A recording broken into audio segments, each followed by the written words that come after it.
You are listening to the Life Coach School podcast with Brooke Castillo, episode number 66. Welcome to the Life Coach School podcast, where it's all about real clients, real problems, and real coaching. And now, your host, Master Coach Instructor, Brooke Castillo. Oh my goodness, how are you guys doing? What is happening? I'm so happy that we're all here together. I'm picturing you all in your cars and walking and running. And I know that I'm thinking about one of my students, Carrie, who makes her kids listen to me. Hi, kids. Oh my gosh, it's so fun to be here. Here's the deal. I am doing a Q&A. I'm going to answer a bunch of your questions. You guys have so many questions. I love them. If you want to ask me a question, put them in the comments at the Life Coach School. So for each episode, you can go to lifecoachschool.com/the episode number. So this one would be 66. If you have a question for me, go to the lifecoachschool.com/66. And in the comments, write me your question. I will answer it. I'm going to answer a bunch of questions in this episode. And I am thrilled to start with the first one, which is actually a combination of many questions that I get all the time about my training. So first of all, I get a lot of questions about how people can coach with me one-on-one. And I do not do any more coaching one-on-one. I literally do not have time to coach people one-on-one. And it's not the best way for me to help people. I'm able to work with large groups and get a much more effective result and effective teaching by working in large groups. I have found that in-person group teaching for an extended period of time is the most powerful gift I have to give the world. So that is how I show up, and that's what I offer you.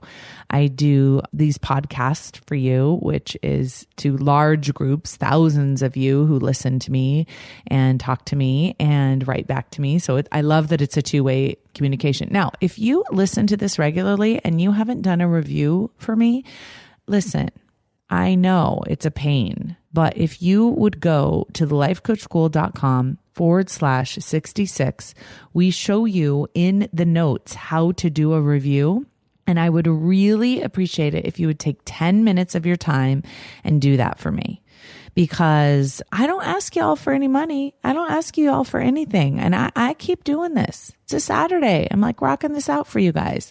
You'll get it on a different day. But all I ask from you is that you do a review for me because it increases my reach. The more reviews I get on iTunes, the more reach I get, the more people I can reach, the better the whole podcast does. So what I want to talk to you about is the training that I do offer. So I offer a lot of free trainings. I do a public coaching call for free once a month. I do webinars for free. So make sure you're on my list. Go to the lifecoachschool.com. If you're on my list, you'll be warned. You'll be let know when I'm having a webinar. I have a lot of webinars coming up. I'm going to do a webinar on self-coaching. I'm going to do a webinar on how to coach yourself, how to coach others. And I'm going to do one on how to build your business if you are a life coach. So make sure you're on my list so you can get signed up for those. And I do have a blog that has tons of free resources on it as well. So I do a lot of stuff for free. Then I offer 3 times a year, I offer an in-person coaching experience. And it's 6 to 8 days. You come to California and you completely change your life. One of the students I just had, her name was Diane. I absolutely loved having her in class. She raised her hand a lot, talked about her experience a lot. And because of that, she got a lot out of the course. And she came up to me at the end and she said, I just really want you to know that people say that programs change their life. They say, oh, life-changing program. And I think it's overused, but I really want you to know that this program, this 8 days has completely changed my life. And what's amazing about it is that I know that it did because I saw her change before my eyes. I saw her opinion of herself and how she was approaching her life change from the way she changed her thinking. Now, a lot of people listen to the podcast and write me that they've changed their lives just listening to the podcast, but there is nothing like being in person and being coached directly by me and seeing other people coached directly by me and having that community and practicing all of these tools during the training. One of the things that happens during the 8 days is you spend all the time with me in class, which is very powerful, but then you go off with the people that you meet in class because you're all staying there. It's kind of like a campus. It's like camp. If you ever went to camp when you're a kid and then you go off. So one of the guys that came, Jeremy, love Jeremy. First of all, I love it when a guy comes because most of my marketing is to women. So when guys come, I'm always so excited. And Jeremy is a young personal trainer, amazing coach, and just an amazing person. And I really genuinely watched him change before my eyes. I feel like he really took everything that I taught him and applied it. And one of the things he said was, hey, we're in class with you and we learn a lot, but then we spend 3 hours talking about it and applying it and practicing it after the class is over. And he goes, and that's what's so powerful about it. So exciting. Okay. So I want to talk to you just a little bit about what the training involves, just because you guys send me so many questions about it. And I know that a lot of you who listen to the podcast are kind of on the fence as to whether you should come to a training or not. First of all, it doesn't matter where you live in the world. A lot of people say, oh, I can't come because I live across the country. I can't come because I live in wherever you live in Europe, wherever you happen to live, you can get on a plane and come. Lots of people do come from across the pond, as they say. Some people like CJ, I told you about, drove across the country. You can fly here. Okay. So it doesn't matter where you live. We love everyone. It doesn't matter if you're a guy. I am totally stoked if you're a guy and you want to come. We've had a couple guys in each one and they've loved it. And it doesn't matter if you don't think you have your life together enough. Every single person who comes is afraid to come because of their weight, or they're afraid to come because they don't have an education that they think they want to have before they come. And they don't want to come because they think their life is a mess. Those are all reasons to come, not reasons not to come. And the people that were worried about that, and we talked about it at the training, said, yes, I'm so glad I came, because the very reason that I didn't want to come is the reason that I'm so glad I did come, because I got so much help with that. Now, just so you know, the training is 6 days if you want a life coach certification, 8 days if you want a double certification with weight coach training. We had 24 people do the weight coach training this time. So most people did it, and it was really powerful and really awesome. And it's 2 full days of just talking about eating and exercise and feelings and emotional eating and thoughts around food and body image and weight. So really powerful, awesome discussions there. And a lot of people shared their personal experiences about how they struggle with losing weight and why they think that is, and a lot of hope and excitement moving forward. So once you do the 8 days, then after that, you get a 90-day practicum where you're hooked up with a master coach. We put you in a group with people from the in-person training and you practice coaching. We give you clients to coach, to practice coaching on, people that want free coaching. If you are someone listening to the podcast and you would like to be part of that experience where you'd like to get free coaching from somebody who has trained to be a coach, please email Melody, Melodee, at thelifecoachschool.com and let her know you want free coaching, and we'll hook you up with one of our coaches in training. We've had a lot of people have really powerful experiences with getting some free coaching. So that's a 90-day experience where you practice coaching. You get to make lots of mistakes. You get to really feel like you're getting a lot of experience. Now, you do get a lot of experience at the in-person training because we do a lot of practicum there. But once you get home, we want you to continue to practice. And we give you lots of opportunities to do that very easily by giving you the clients to coach and teaching you how to record the session so you can listen to yourself coach and get feedback from your peers and also from a master coach. You also go through the certification process with a master coach. She helps you through that whole process. Certification is no extra charge. It's all included. Once that 90 days is up and you are certified, then you go into a 6-month business building program. And I want to be really clear, our business building program is not a bunch of videos where we teach you how to build your business. We actually hook you up with a business coach who does it with you. She's fully trained in building websites. She knows all the technology. She will do anything that you don't know how to do. She will do it for you. She's like a super VA assistant that can get you up and running and start getting you clients. One of the big things that I kept hearing from my students was that they felt like they knew how to coach, but they couldn't figure out how to get their website up and get clients. And a lot of people were giving up their coaching practices because they couldn't do the business end of it. So what I decided to ask myself is, what would be my students' dream come true? And their dream come true was to have us do it with them, hold their hand, take them through the process. We can't do it for you. I did try and do that as well. I tried to do it for my students, but it's impossible for me to have your voice and do it for you. So now we do it with you. And everybody's absolutely loving that. They're saying, it's exactly what I needed. I needed someone, to help me figure out how to put that opt-in on my site, how to write it, how to do the autoresponders. Yes, we do it for you. It's all included in your tuition when you come through the Life Coach School. So by the end of that program, you have learned how to coach. You've learned all the material. You've practiced doing it. You feel pretty seasoned, and you have your business up and running. You are welcome. That is the exact training I would have liked to have when I first became a coach. So that is what I am now providing to you. There is no other coaching program that does anything close to that. So I am trying to carve out my own little niche, my own little school that is really in its own class and a real luxurious experience for everyone who goes through it. So that's kind of the overview of the training. And like I said, we just got done doing it. It was amazing. I want to tell you a little bit about some of the people that came to the training so you can recognize, wait, is this me? Am I this person? I'm looking at the list of the people that were there. One of the things that I loved was I asked at the end of the training for my students to explain the model. Like, how would you explain the model, the self-coaching model, to a client if you were going to teach it to them?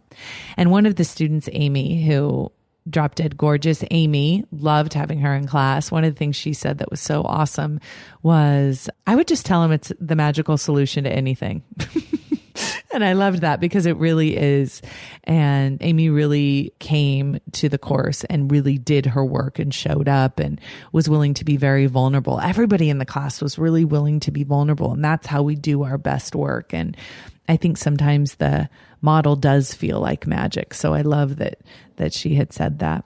Another student that we had in the class that I absolutely enjoyed, and I don't know what the deal was with this class, but everybody was just like glowing. And whenever I think about Barb, I just look at her and she was just amazing and glowing and happy. Loved having her there. And again, she, was really willing to do the work and show up. And what an exceptional, amazing coach.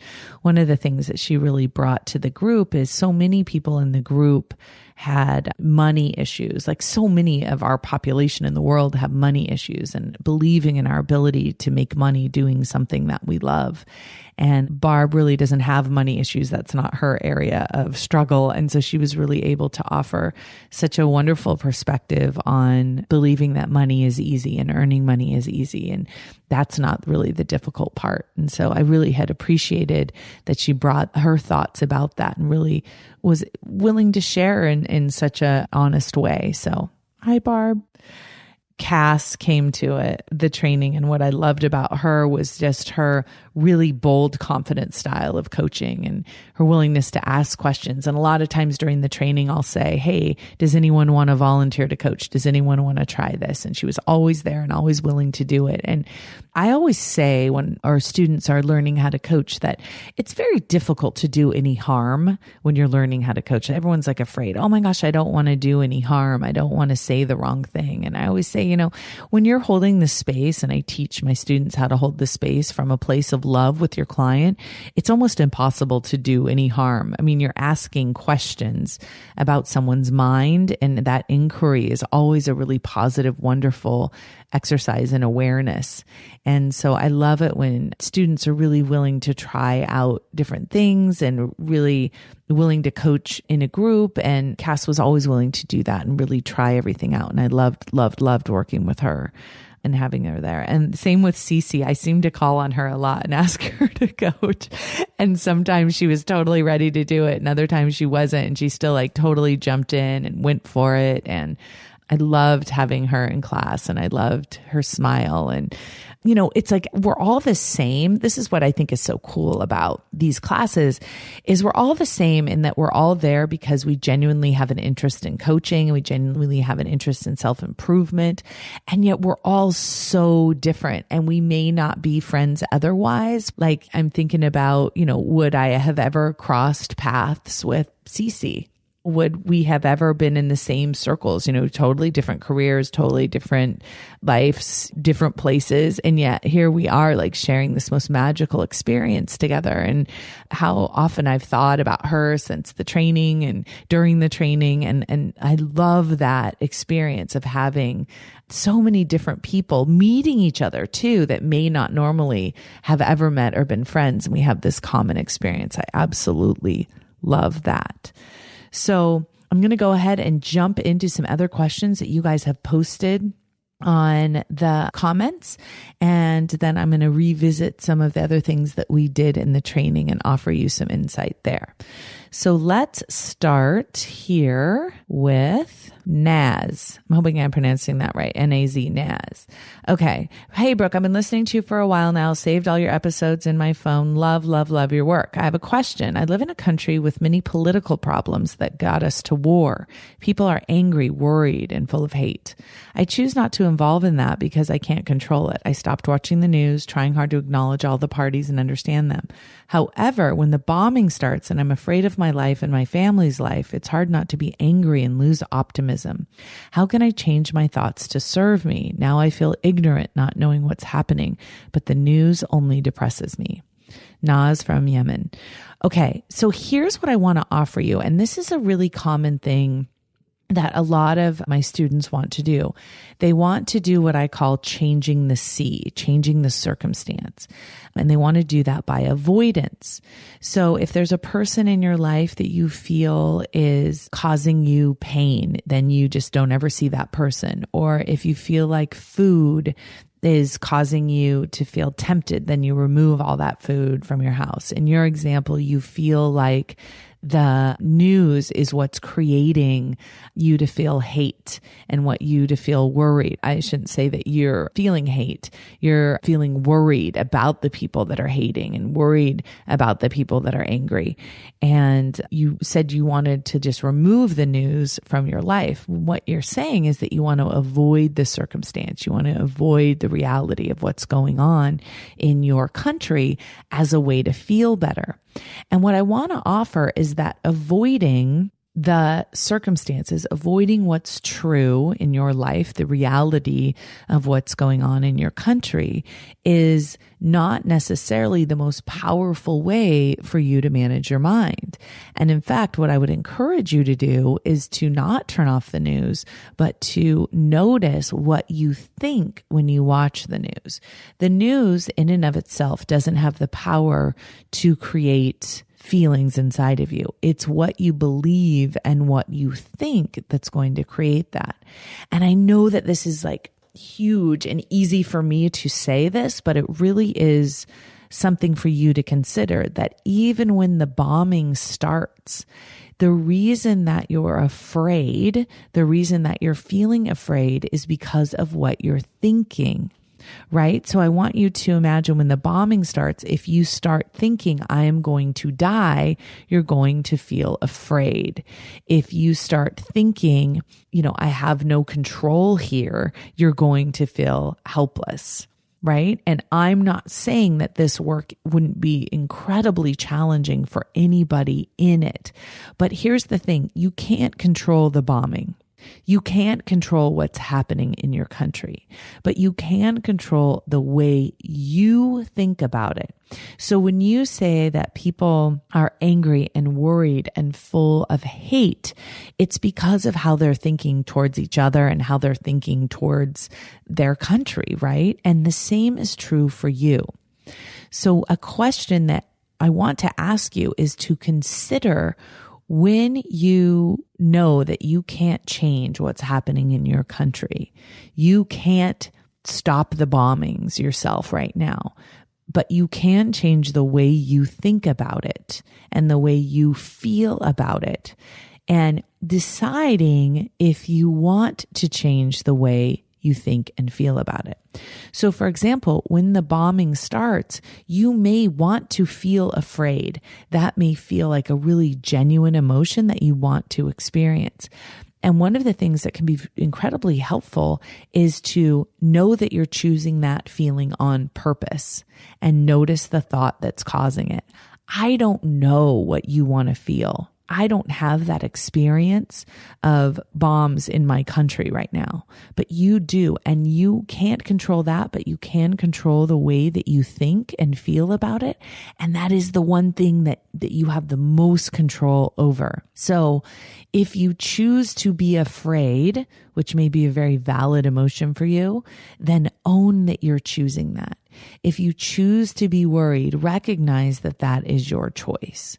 There are people that don't feel afraid. There are people that feel at peace. What would they be thinking? How would you be able to wrap your mind around different thoughts? And knowing that you can have different ways of interpreting what's going on in your world will give you all the power back that you're giving away. There's so many ways that you don't have power right now that you want to make sure you hang on to what you do have power over, and that is your mind.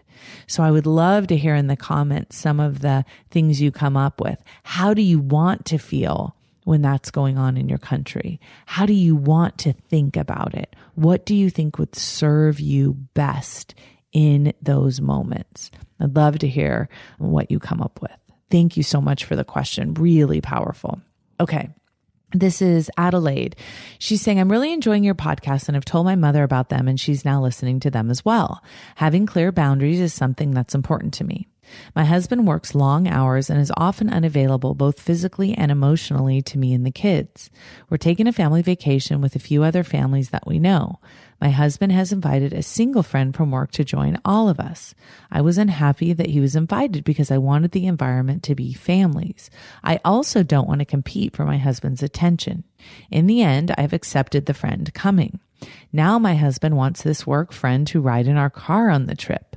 The friend has not asked for this or complained about driving alone, nor has my husband made the offer yet.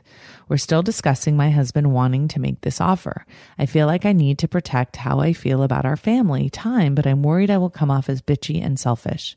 I get upset when my husband accuses me of not being inclusive. He is generous with others, but sometimes at a detriment to the family.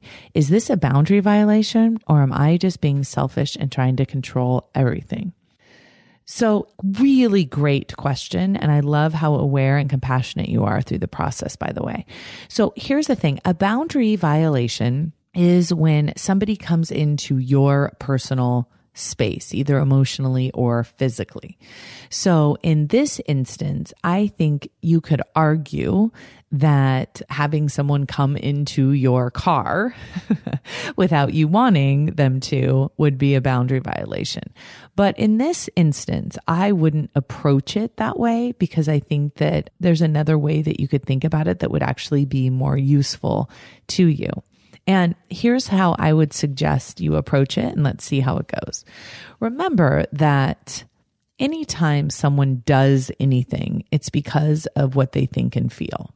Okay. Now, you might assume that your husband is inviting his friend because he isn't thinking about you and he's thinking, oh, I don't really care what my wife thinks. This is all about me. But if you were to ask him, what are you thinking? You might hear something completely different.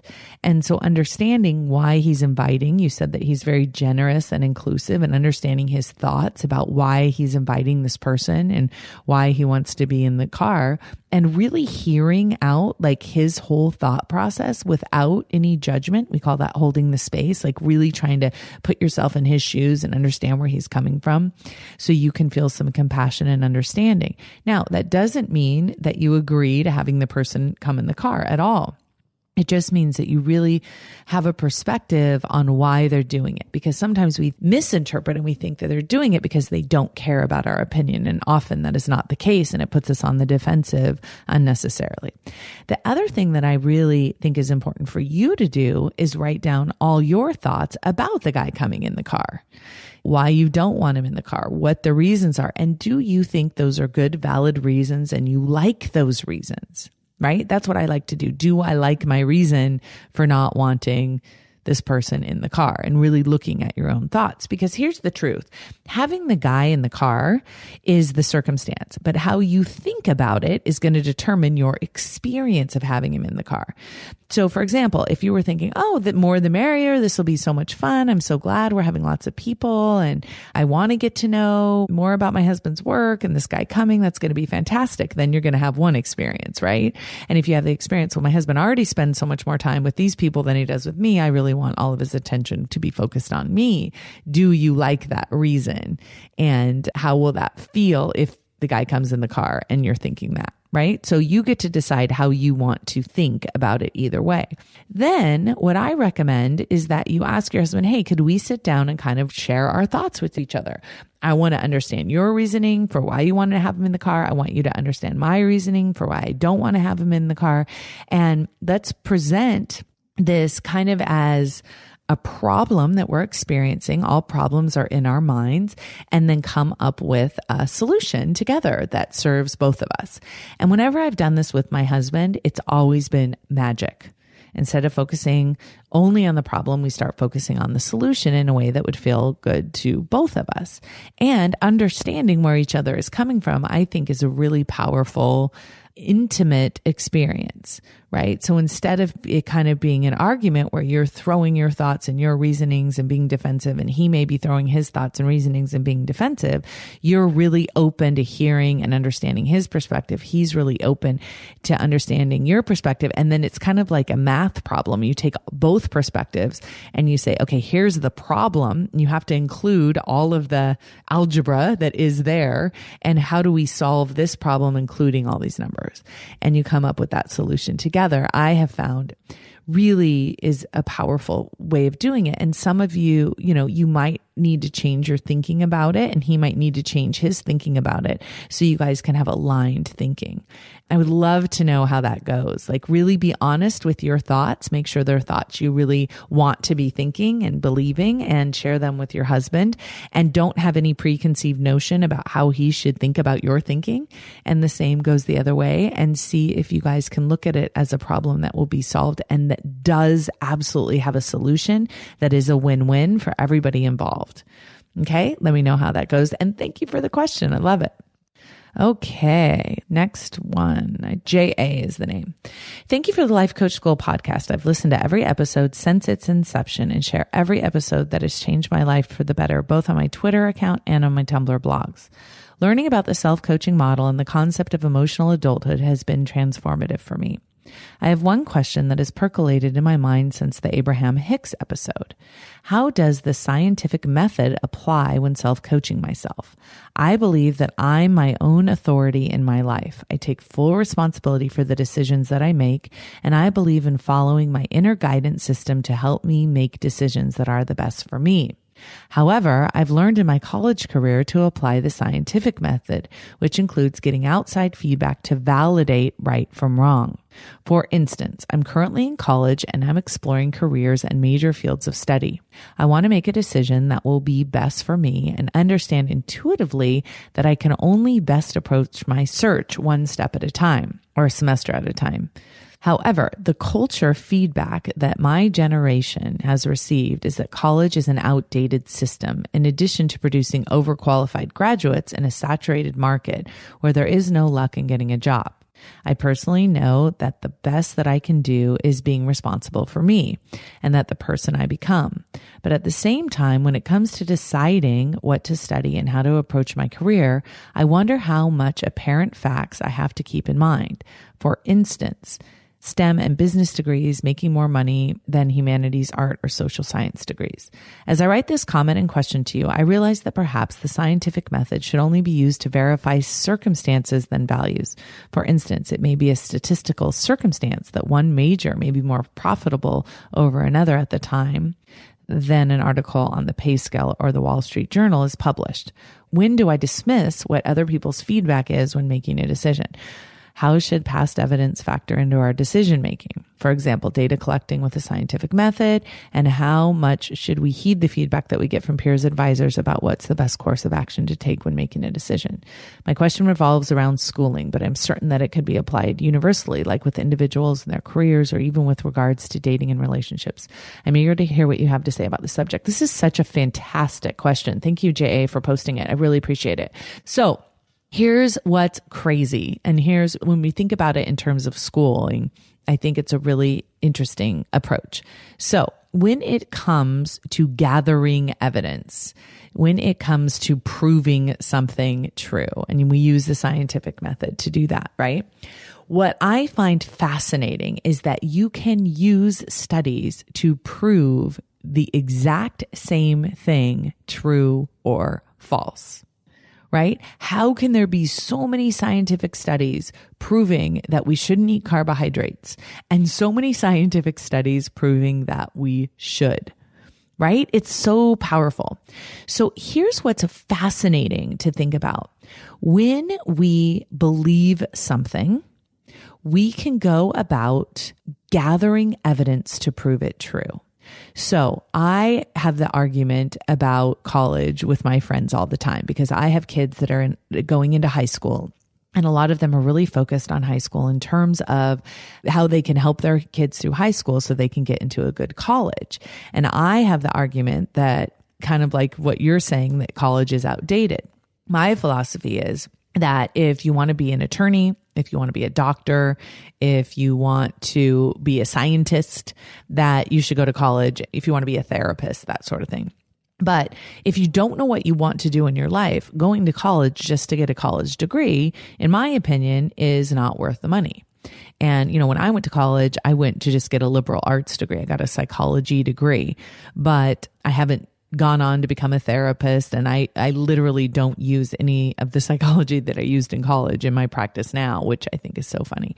But a lot of people like that I have a psychology degree, but I don't think that it would determine whether I did well in my business or not. But that being said, I think you can make an argument, a really convincing, compelling argument for college based on a lot of scientific research and a lot of scientific studies. And I think you can make a very compelling argument against college based on a lot of research and a lot of scientific studies, right? So that's what I think is the most fascinating thing. And that's how our brains are wired. They're wired to prove our own thoughts true. And I think that we can prove anything true. So if you are trying to figure out what to do for a career, I think you could say, I want to be, I don't think you mentioned in here what you wanted to be, but let's say that you want to get a PhD because you're trying to figure out about college. And I think you could go and prove that having a PhD would be the absolute best thing you could possibly do. And if you really believed it, I think that you would go on and create an amazing career and an amazing life for yourself as a doctorate. I think you could also argue that college isn't necessary and not get any more degrees and prove that true, that you could have this amazing, awesome life without having any formal quote unquote education. So when you ask me how much should I take people's feedback into consideration, it's an interesting question, right? Because you're going to take it into consideration based on what you believe. So even the feedback I'm giving you, if you really want to go to college, you could use this as evidence that you should. And if you really don't want to go to college, you could use this podcast as evidence that you shouldn't. So taking other people's feedback is going to be based on what it is you genuinely believe. So you could take someone's feedback and you could completely discredit them, or you could take someone's feedback and apply it to your life. So I think this is fantastic news because I genuinely believe that we can create the life that we are meant to create based on what we believe. And what we believe and what we want to do is so much more important than what other people tell us is outdated, or what other people tell us we should do, or what other people tell us is a good career that we should do and that will make us the most money. I think that we can make that reality for ourselves. And so you said you were thinking about it since the Abraham Hicks episode. And so I kind of laugh about that because I think if Esther Hicks had asked for feedback before she went into that business, or if she would have said, hey, what do you think about me traveling across the country and conveying what I say are spirits to other people? Do you think I can make a successful career of doing that? I think that the answer probably would have been an astounding no. Like her college advisor probably would have advised her against it. And yet she has this amazing, very lucrative, very wonderful life that she has created for herself based on that. So that would be my take on that. And what I want to offer to you is, if you allowed yourself to make a decision simply based on what you genuinely want to do, could you find enough evidence to prove it true? Could you use the scientific method to form that hypothesis and prove it true? And what I would say is absolutely yes, you can. And you don't have to rely on anything externally to give you a solid reason to do anything. You can do genuinely anything you want to do simply because you want to do it. And no matter what anyone else says to you, you can prove it true. So I would say use that as your indicator of what you want to do with your life and not anybody else's feedback. Okay. Yvonne says, Brooke, love everything about what you offer. So much of it resonates with me. A while back, you did a podcast on what it means to feel your feelings. Awesome and so helpful. In this podcast, you and Suyen talk a lot about acceptance. My question is, what does it mean to feel acceptance? How do you know you've accepted your body, your weight? How do you know that you have achieved acceptance? What a fantastic question, Yvonne. I love it because you will feel it, right? Rejection feels very different than acceptance. A lot of the work that I was doing with even my students that I've been talking about in this episode that I've been working with in the course. And one of the things that we talked a lot about was not judging ourselves when we become aware. So a lot of the work that I do is about increasing our awareness about our opinions of ourselves, about what we're thinking. And immediately what many of my students want to do is then judge themselves for what they're thinking. I'm thinking of one of my students, Cheryl, and we were doing some work together, and she was having a lot of judgments about her son. And I can totally relate to it, like teenage children or even older than that, like not helping around the house and not contributing and in ways that we think they should, and inadvertently not being aware of how much judgment we have. And more importantly, that judgment towards ourselves, right? That when we discover that we're having these thoughts, then we start judging ourselves for having these thoughts. And one of the things that I taught is that when you discover that you have negative thoughts towards other people or towards yourself, first of all, they are always well-intended. Like the example with Cheryl, it's like she's trying to keep peace in her house and she wants to make sure everyone's happy, and she wants to make sure she's happy, and she wants to make sure her son is happy. So even though the way that she's going about it is doing the opposite, it's creating disconnection and unhappiness, we need to accept that we're doing that from a place that's well-intended. And when we reject ourselves, when we make those discoveries, we have no authority to be able to change. So you know when you've accepted something about yourself, when you feel that acceptance in your body, when you feel that you're not rejecting, when you're not judging yourself, that's when you know that you have arrived at a place of acceptance. So look into your mind and see, am I having accepting thoughts towards my body? That's how you know, because you'll feel acceptance. If you're having rejecting, judgmental thoughts, you will know that because you will feel that. Okay, Becky, I'm dealing with so many feelings of worthlessness. I just got a job. I failed in having my own business twice, and I'm happy about that, but I'm worried I'm going to commit some act of self-sabotage. I'm heartbroken after being completely rejected by my son's father, who already found a new girlfriend, and I'm overeating. And since I haven't been working, I've been isolated, alone on my couch for most of my time the last few months. I'm in a bad way. Today I found your podcast and I feel hopeful for the first time in a long time. I listened to the first 2 episodes. I can see where my feelings of worthlessness are driving my actions. Thank you so much. This is the first time anything has really made sense to me. Thank you so much. I think you just helped jumpstart what I need to completely change my life. So, Becky, here's what I want to offer you. Your feelings of worthlessness are not coming from your husband having a new girlfriend. Your feelings of worthlessness are not coming because you closed your businesses. Your feelings of worthlessness are coming from your thoughts that you're having right now. And here is the best news. You have 100% control over those thoughts. You can't control whether your ex-husband loves you or not. You can't control whether he has a new girlfriend or not. You can't control the fact that you've already closed those businesses, but you can control what you make it mean. You can control how you're going to think about yourself. And that is the best news I can give you.